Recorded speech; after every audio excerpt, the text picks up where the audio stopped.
We welcome you to another live edition of the Sports Box, brought to you by our sponsor, Showcase Sports in Hamilton. Showcase Sports for the elite athlete. And by our friends over at CrowdPlay. Download the free CrowdPlay app today and check them out at www.crowdplayapp.com for details. Ladies and gentlemen, it's showtime.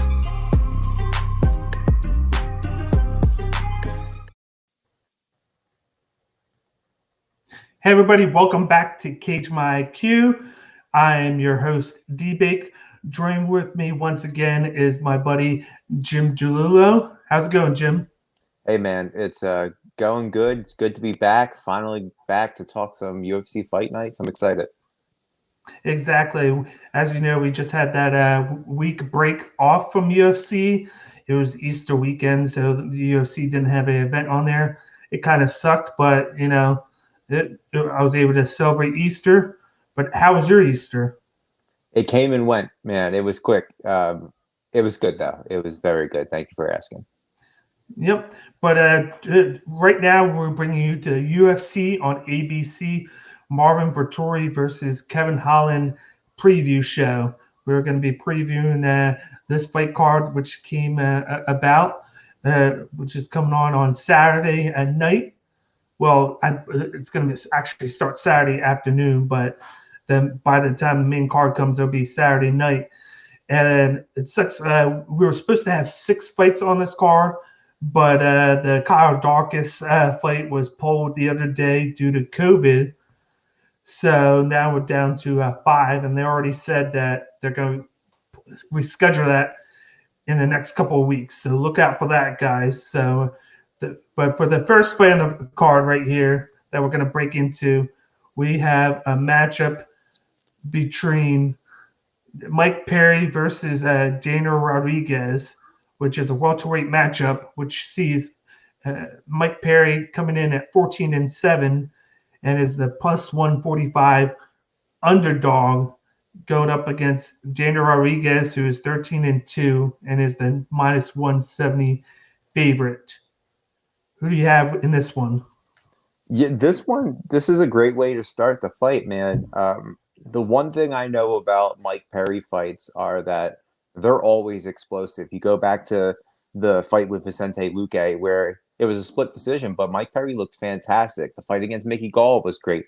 Most of these fights are usually fight of the night contenders. However, 2020 has been pretty rough for Mike Perry, both inside and outside the octagon. He's been getting himself in some trouble. And when it comes to his fights, you never know who's going to come in, which Mike Perry you're going to get. You don't know if you're going to have Mike Perry with his girlfriend, now wife, I believe, in his corner. Mike Perry with a full camp, full batch of coaches in his corner. You never know what you're going to get. So I see Perry coming into this fight and trying to keep it dirty, keep it standing, trying to brawl his way to a win. Whereas Rodriguez, I see him being more technical. Now, he isn't afraid to keep it standing and brawl towards a win with Rodriguez, but he's also good on the ground. He's got 4 submission victories. Rodriguez also switched up camps this past year in 2020 and is now working over with Cowboy Cerrone at the BMF ranch. So I expect a full different arsenal from Rodriguez. And all in all, with this fight, I'm going to go with Rodriguez, and I think he's going to get his 5th submission victory. Yeah, with me, with this one, it all hinges on how serious Mike Perry comes into this and takes this fight. When he's serious with fighting, and then he doesn't let the distractions get to him, he's really good. He comes in, he's a power guy. Like, he comes in with the striking game, and then here and there he'll shoot for takedowns. But his main thing is staying up and trading shots. And then he has that because he has that boxing background. Like, when he hits you, like, it'll knock guys out. That's his forte. But with him lately, it's been, let me go in with no coaches and then bring my wife in as my my head coach to brush off the blood and then to give me my liquids. And then I just bring somebody else in for the week just so I have 2 people. And then it didn't work out so great. He had that one win against Mickey Gall, which he looked good, but then the other 2, he came in, he didn't look as well. He looked uninterested. Like at times he would look good, but then in the other half of those fights, he just looked horrible, out of shape. He looked like he didn't train. So if he does have like a full camp, I feel like we're going to see the best of Mike Perry. But then on the other side, you got Daniel Rodriguez, who, like you said, he can do a little bit of everything. Like he can stand up with you, he can trade, but then he's really good with the grappling side, where he'll pull a submission out of nowhere. Where I see this going is I'm going with Daniel Rodriguez too, but I feel like as long as he stays a distance and he plays a smart fight where he hits Perry from a distance, he keeps it at arm's length reach, and then hits him when he needs to, I feel like he can pick Perry apart, who's going to basically go for the takedowns and then the power shot. And then as long as his takedown defense is good, Rodriguez should be fine, but he shouldn't get too complacent and then try and get in close, because if he gets in close, Perry might be able to get a good shot on him and knock him out. Both guys have the tendency to being able to be knocked out, but I feel like Rodriguez is in the better situation right now, and that's who I'm going with right now in this matchup. I'm going with Mike Perry, and I think I'm going to go with him by a second round knockout. Okay. I feel like Perry could get knocked down in this one. Yeah, it all goes back to what you said to open. If he's on, Mike Perry is dynamite. You know, again, you go back to he was super impressive against Mickey Gall, who UFC was kind of toting as the next big thing. He was great against Luque, although he lost that. He was huge. But these two are like the tale of the last 5 fights are completely opposite. Mike Perry's 2-3. Daniel Rodriguez is 4-1.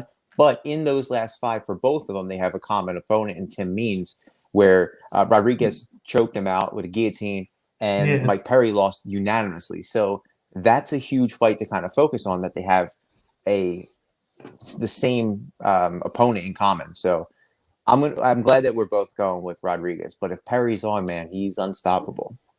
Yeah. Now, moving on to the second fight on the card, we have a women's strawweight matchup, which sees Nina Ansaroff paired up with Mackenzie Dern. Nina Ansaroff, who is the wife of Amanda Nunes, is coming in at 10-6 and is the -140 favorite, whereas Mackenzie Dern is 10-1 and she is the +120 underdog. Who you got in this one?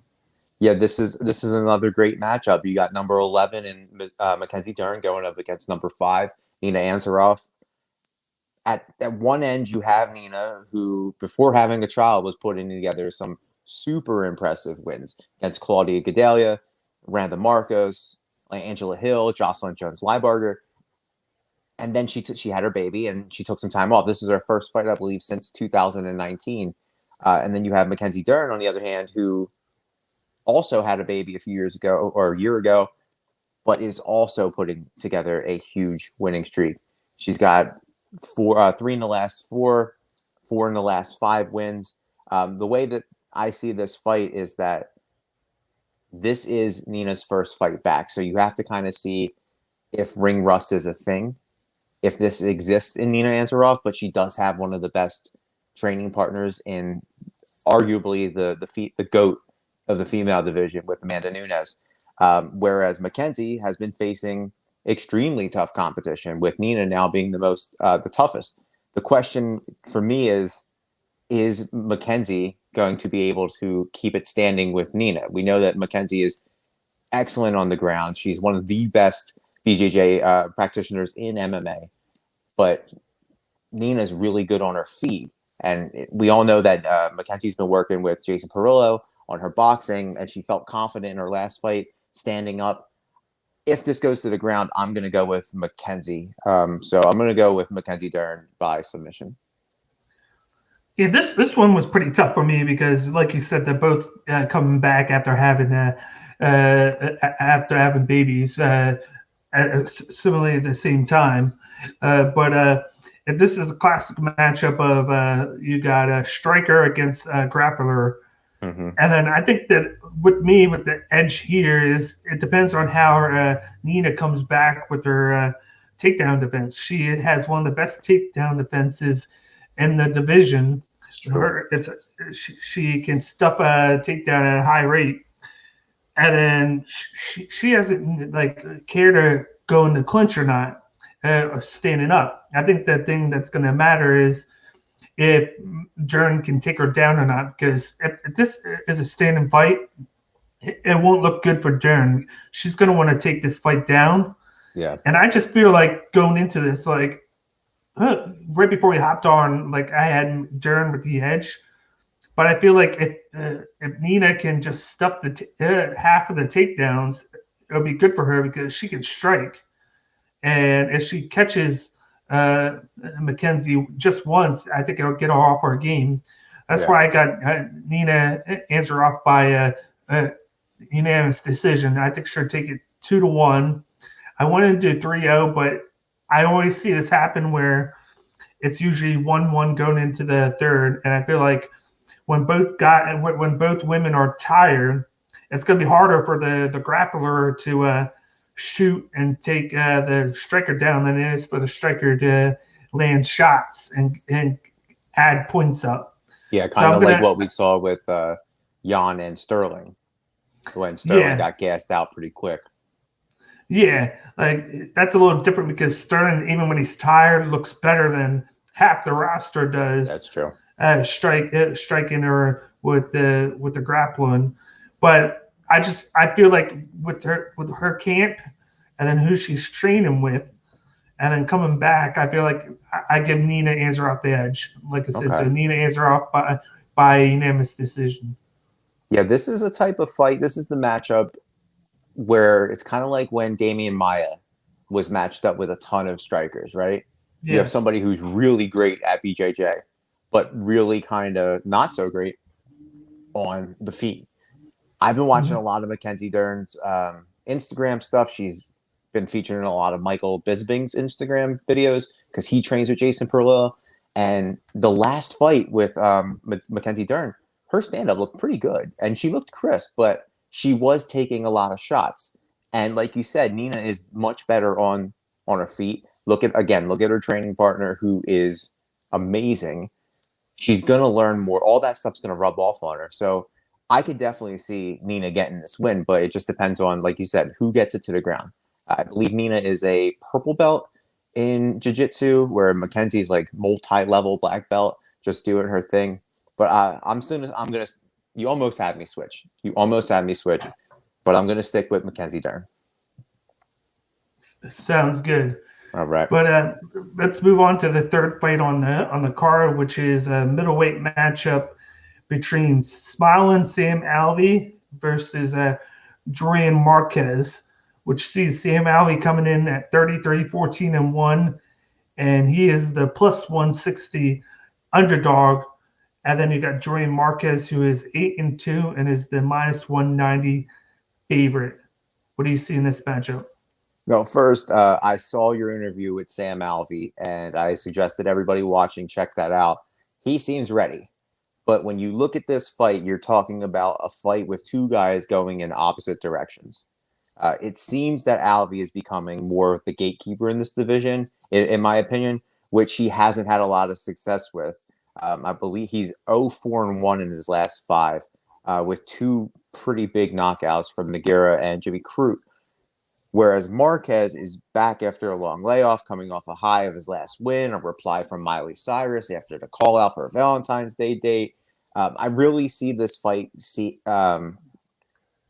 Marquez coming out aggressive, leading Alvey to be on his heels for most of this fight. And at some point, the fight's going to go to the ground with Marquez taking Alvey down.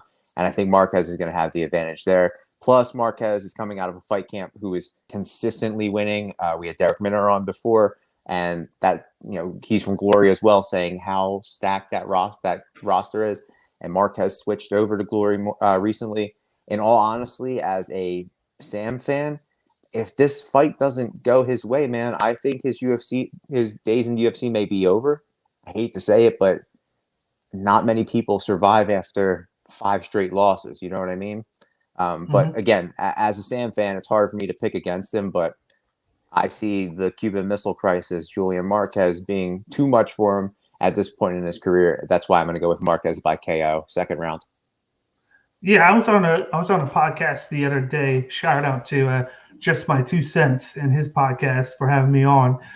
But on the podcast, I mentioned I feel like Sam Alvey isn't interested in his gym anymore that he's at.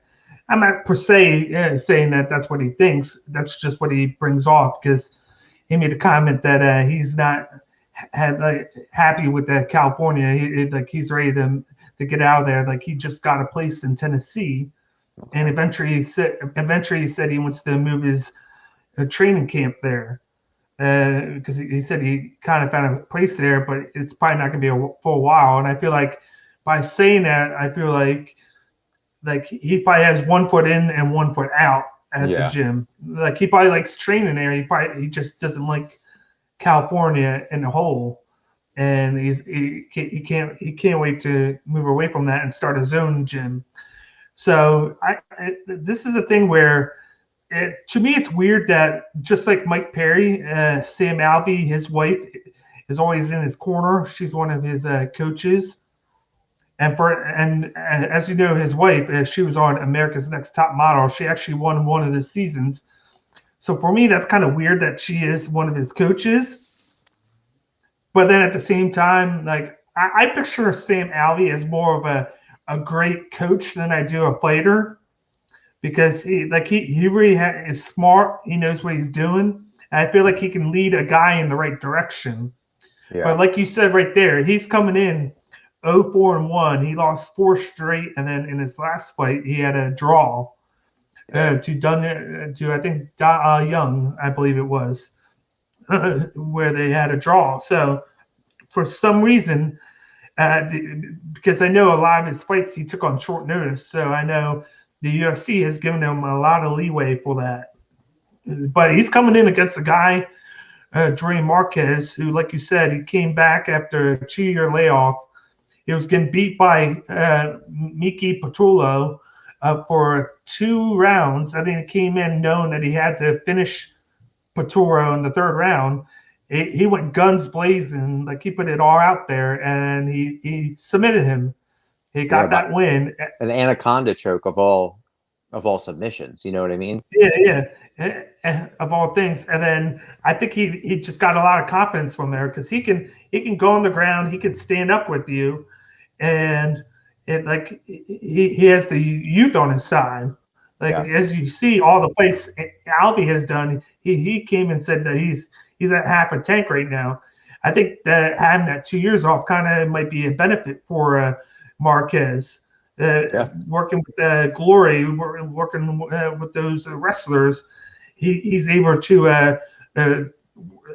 worry about the takedown defense, and then he already has the striking. He's adding the wrestling and the defense now to his repertoire, which he's done. He started out bad in the Patullo fight, but since then, as the fight got going, it got a little bit better. And I think with the extra time that he's had, I think he could have it adequate enough to stop Alvey. And I actually have this as I have Julian Marquez win this by a 3rd round knockout. I feel like he's going to get that again. I feel like Sam Alvey's there for the pickings right now. I think I could see him losing this and then going to Bellator or PFL next year. I think he could take time off. But I feel like Julian Marquez is the pick here. Yeah, there's also a ton of tape on Sam Alvey. You know what I mean? He's got, almost 50 fights, 50 professional fights. So there's a lot more tape for Marquez to go on. And I think we talked to Derek Minner about the way they break down fights. And he said that James Krause and the coaches at Glory break down the tape a lot. And then they go right into strategies. So if you have a ton of tape on someone like Sam Alvey and less tape on someone like Julian Marquez, he's coming in definitely with the advantage. You see Alvey losing and going to another promotion. Do you, in the back of your mind, do you from your interview, did you get vibes that he might want to just hang up the gloves and maybe go to route like coaching, like you said, like that you kind of feel he'd be a better coach? I asked him, I was like, how much do you have left in the tank, fighting wise? And he said, I'm at half a tank. So he was like, I got another half left to go. So I'm like, I'm looking at him like, you're 33, 14 and 1, Right. and then you're saying you're half a tank. He's got another 50 How, fights. I was like, how much more can you go? I'm like, Yeah. but he's not old. It's just crazy to think that he has that record, but it's because he's known for taking a lot of short notice fights. And I think what he needs to do is, like, it works when you're younger, but at this point, I think he needs to have a longer camp, train more, because when you take shorter fights, that means you have a shorter amount of time to game plan and to train. And to recover. Yeah, and to recover. You know what I mean? He took, I think a few years ago, he took 5 fights in a 2-month span. Yeah, he was always on cards. Like he's a UFC staple. He's been fighting forever. He's a recognizable face. He's got a cool gimmick with the smiles. Like he's an awesome guy to talk to. Like I've been a fan of Sam Alvey's for a very long time. When you got the interview, I was super jealous because I wanted to talk to him. But I've always liked his style. And again, I think they've used him as a gatekeeper. You know, they fed him Jimmy Crute. They fed him Ryan Spann. And like those are 2 killers.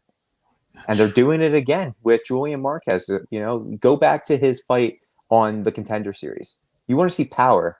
They call him a Cuban Missile Crisis for a reason. This guy's got to win over Darren Stewart, who's no slouch. Oh, yeah.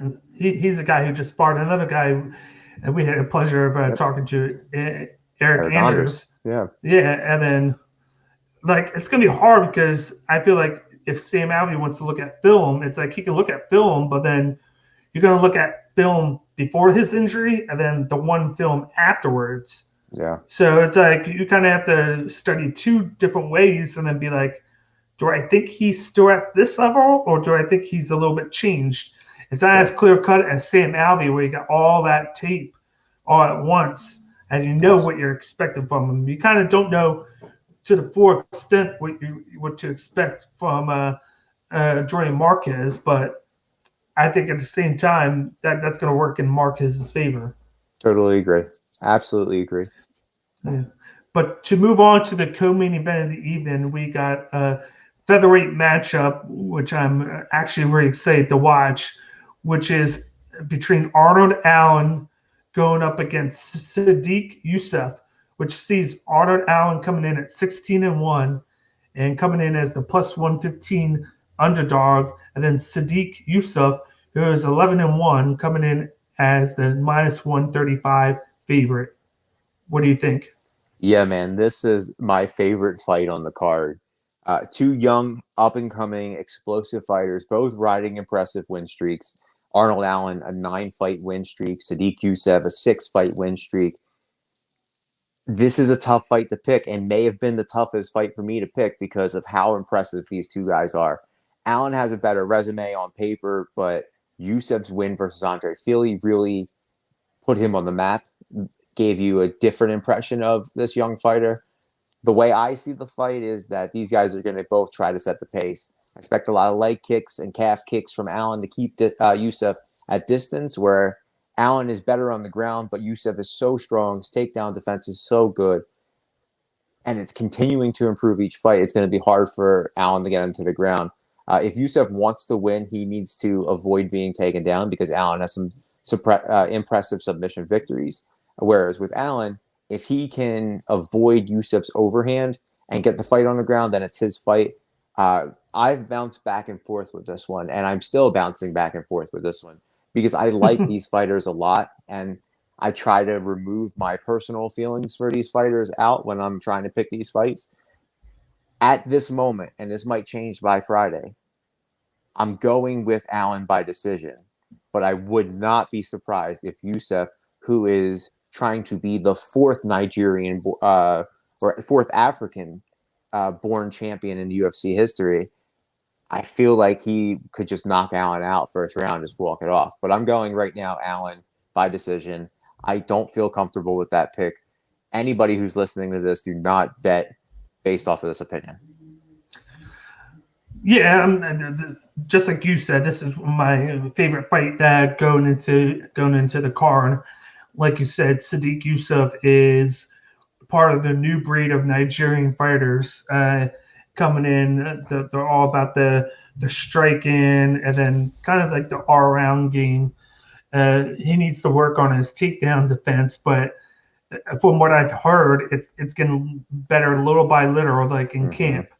Then you got Arnold Allen, who is a grappler who specializes in takedowns, and then working on the ground. He's no slouch like striking, but that's not his forte. His forte is getting you to the ground and then pushing the pace there. Allen is on a 9-fight winning streak, and then 7 of those are in the UFC. So he's coming in kind of hot. And then Yusuff, like he's learned from the guys that coming before him. He has said like he's watched Ngannou, he's watched Adesanya, he's watched Usman. He tries to learn from them, and then picks stuff from that, and then use that in his game, but then stay true to himself. He hasn't taken anybody down. That's not his thing. He's not going to be the guy to try and go down and ground and pound. He's strictly straight up going to stand there with you and trade. That's going to be Arnold Allen's path to victory. He's going to want to get Yusuff to the ground. That's his one path to victory, because I feel like if he stands there and tries to trade with Yusuff, it's going to be a long day at work. He's going to want to quit. He's going to go to sleep if he tries to trade. Because Sadiq, he will put him to sleep. Absolutely. Like his hands are lethal. So I think the fight's going to come down to whether Sadiq can stuff the takedowns or not. That's going to be like the big key to victory for him. And I feel like he'll be able to do it enough to where he can get enough going striking wise, because I don't feel like Allen can defend the striking that Sadiq will present towards him. Yeah. And I think he's going to have to get enough takedowns on Sadiq to get this into his warehouse. But right now, I got this Sadiq Yusuff by third round unanimous decision. Okay. I actually have him getting all 3 rounds. I think he's going to be too much. Like, I think he's going to pour in a lot of volume on his feet. And I think if he can, like I said, if he can at least stuff half of the takedowns, I feel like there's going to be 4 takedowns that Allen is going to go and present towards Sadiq. And I think he can stuff 2 of them. So if he can be limited to 2 takedowns on him, and then if he can not be taken down and stay down in the clinch too long, I think this is an easy path to victory for Yusuff. Okay. Listen, the rise of these 2 fighters is amazing. These are 2 future champions in this featherweight division. I hate to see either one of them get a loss, because both these guys have not lost in the UFC, and they're both studs. But like I said, man, the way you were talking, you made me want to think Yusuff is going to win this fight. I just hope they both go out there, have a great time. They both walk away with fight of the night bonuses and maybe a draw. And then we can get like a potential trilogy of this. Who knows? That's a fantastic fight.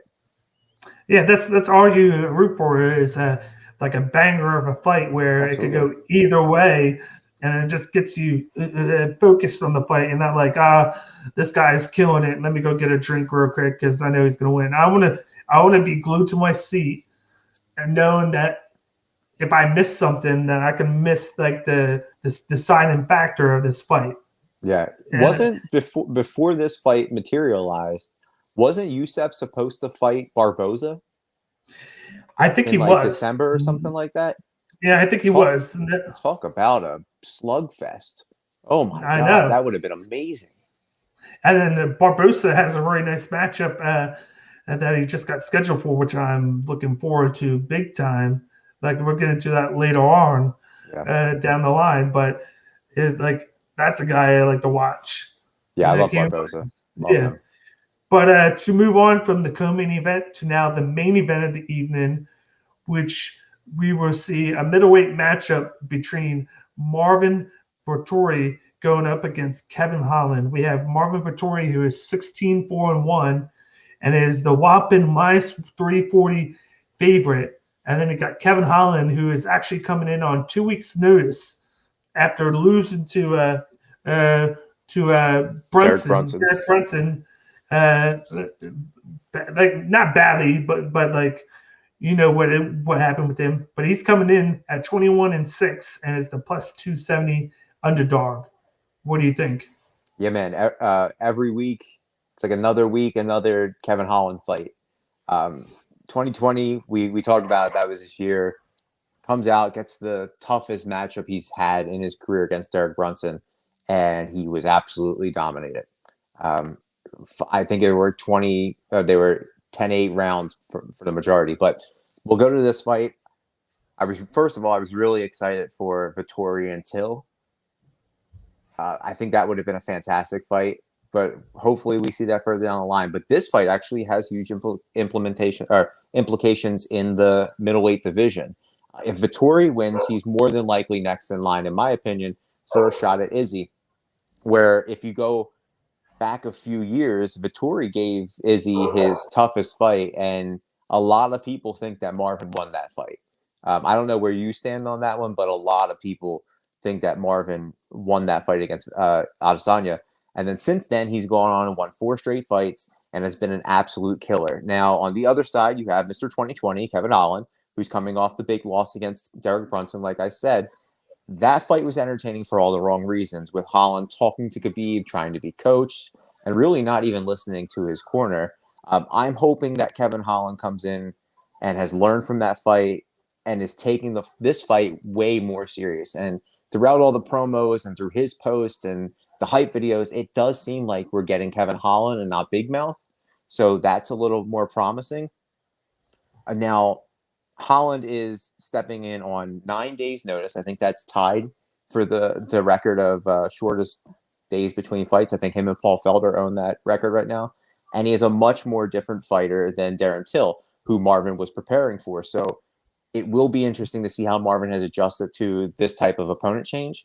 And I expect Marvin to come out aggressive, push the pace, try to keep the fight standing, and looking for a quick exit. With Holland, I see him picking right back up from the Brunson fight, start chirping a little bit to get under Marvin's skin while mixing in punches and kicks and trying to stuff some takedowns. But if Marvin's smart, he should just go right for the takedowns because Brunson exposed Holland's takedown defense in the last fight. So all in all, with this fight, I'm going to go with Vettori by 3rd round KO.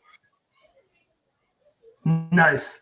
Yeah, like when I was doing research on this, somebody gave me the good information that they interviewed Kevin Holland when he took the fight, and he said, I've accepted the fact that I'm not good at takedown defense, and I'm just going to accept that and then still go with my game plan. Like, there's not much I can do with it other than polish it up, which to me is going into it saying that I'm not going to fix my glaring weakness. Yeah. I'm just going to try and highlight the best of my pluses. I'm going to try and highlight all these to where it kind of diminishes my weakness. And I think what Marvin Vettori is going to do, like you said, it's kind of hard to game plan for a guy for 2 months and Darren Till who's going to stand up and trade with you and then clinch just standing up, to a guy like Kevin Holland who sucks at the takedown defense and is really good at what he does. Like, he's good at standing a distance away, using his legs, is striking. He's very good at countering.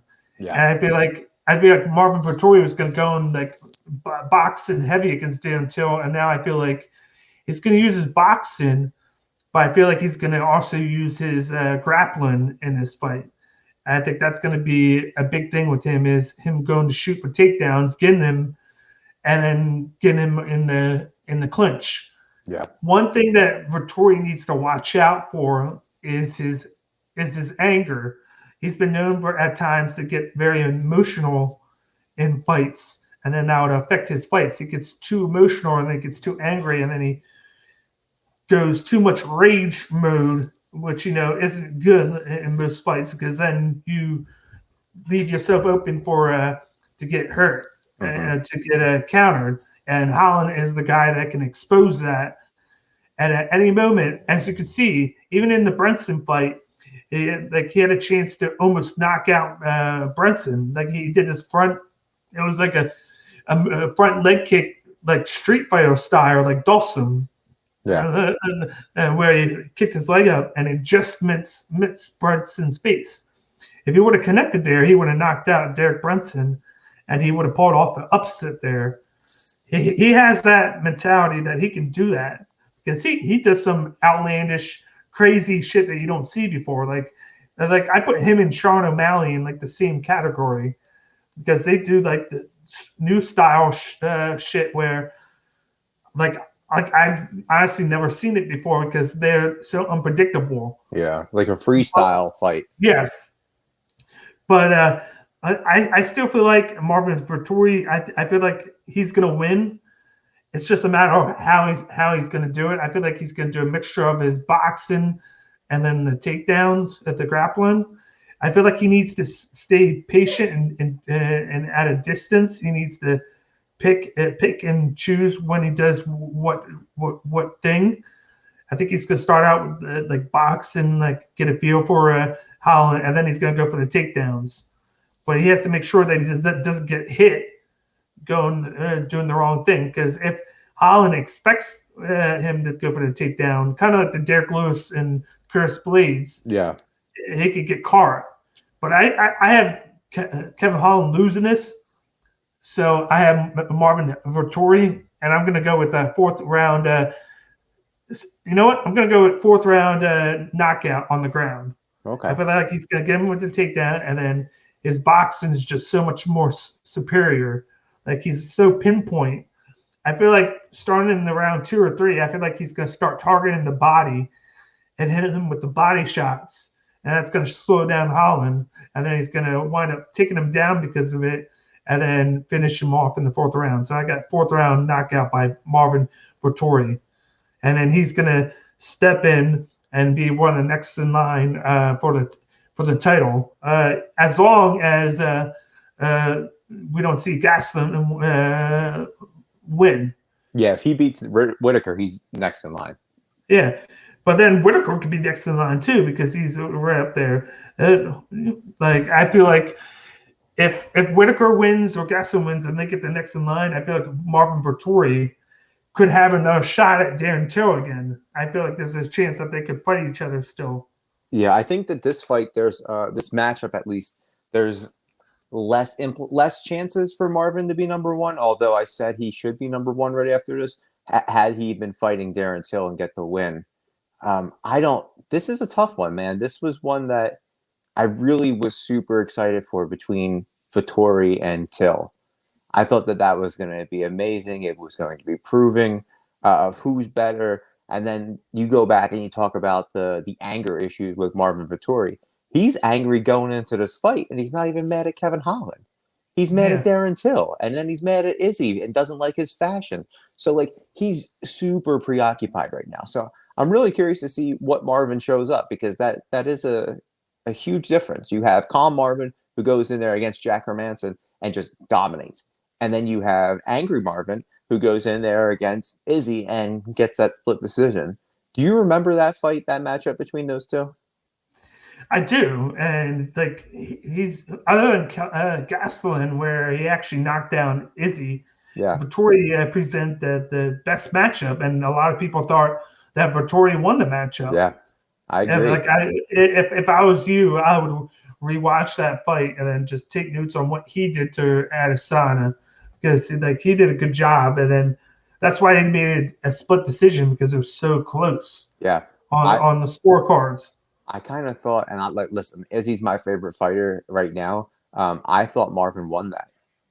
Yeah. I really did, and by like a hair. And I guess that's why, I'm wrong and I'm not a judge. But man, that was, it's weird. I saw a graphic today. I'm kind of all over the place. But the two heaviest fighters in this middleweight division, post weigh-in, are Paulo Costa, of course, right?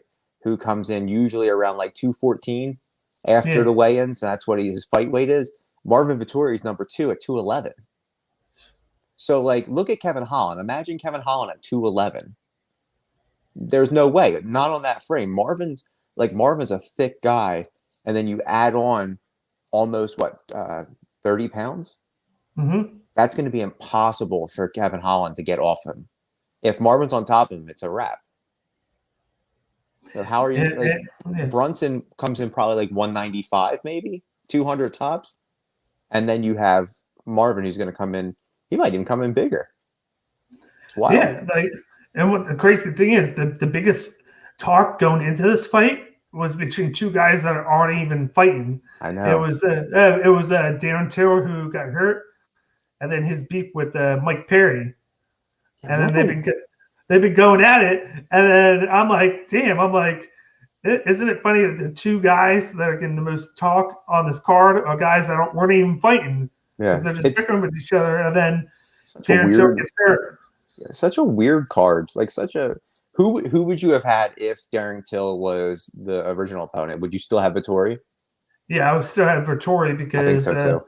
But I think it would have been a better matchup because they would have both been standing and then trading. It would have been a perfect Dana White style fight, like a brawl. But with the boxing, like Vettori, when he hits you, like he's very precise and accurate because he has that boxing mentality. He's going to go for the face and the body. And knowing how fighters are, when you get hit in the body so many times, it minimizes your movement because you're so bruised there. Yeah. And it's just like getting hit with the leg kicks in the same spot for like 20 times. At some point, it's going to bruise your leg up, and you're not going to be able to use it.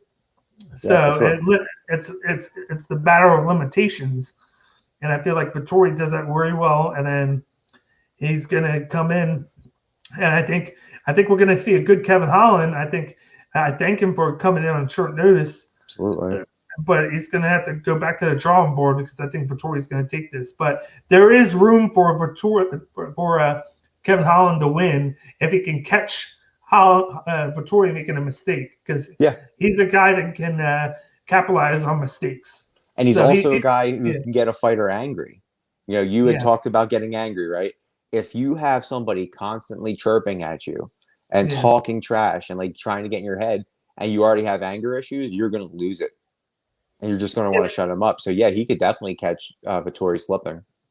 Yeah, just watch McGregor Poirier 1. That's what happened. Yeah, McGregor got into Poirier's head in the weigh-ins, and then he got Poirier off of his game, and then he capitalized off of it. And then Poirier has learned since then what he did wrong, and then that's why he picked up the victory in the second matchup.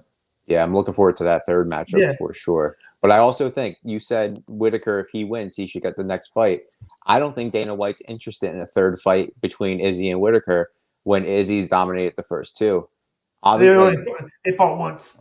Didn't they fight twice?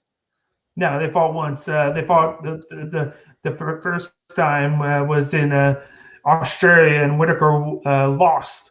But then he didn't get the rematch that he was supposed to get. All right. Well, I still don't think that Dana White's interested in Whitaker and Izzy. I think he wants somebody who's going to put on a better press conference than Whitaker, and I think that's Vettori. Oh yeah, I think he could. I could also see a thing where he gives Adesanya more time off, and he's like, okay, let's book Whitaker versus Vettori. I'd like to see that. Adesanya, and I'd be all for that. I'd be like, okay. I'd love to see that fight. Yeah, let's do that. But that is the end of our UFC on ABC 2 preview show. Anything you would like to say before we get going? Yeah, you can follow me on The Active Geek on social media. You can listen to my podcast, The Active Geek Podcast, and the Galaxy Wars Podcast every week. Yep, and then as you know, we are Caged by IQ. Look down below on the ticker. Those are all of our handles for Twitter, Facebook, and Instagram. Definitely add us on all those platforms. And then every Monday night, we go live on Twitch. And here's the Twitch URL, twitch.tv/CagedByIQ. So go to that link, subscribe to our Twitch page, and follow us every Monday night as we recap every Saturday's UFC pay-per-view, We recap it, give our opinions, just like we do right now with the previews. We give our opinions to who we think is going to win. And then check us out. And then also check us out on YouTube at Cage My IQ. That's our YouTube name. Subscribe to our page there. Comment on all of our videos. We're now putting out preview and recap videos, not just for UFC, but now we're doing Bellator. We're going to start up a PFL next week. We're doing one championship. So we're covering more than just UFC. So if you want to get your fix on MMA coverage, come to Cage by IQ, and that's what we're going to do. And then check out all of our interviews that we're coming out with every Wednesday over the next couple of months. We got a bunch of in the log coming out. So definitely check those out. And definitely let us know how you feel via comment on all of our videos, and we'll get back to you. But I am your host, D-Bake. This is my buddy, Jim. And you guys have a nice rest of your day. Thank you.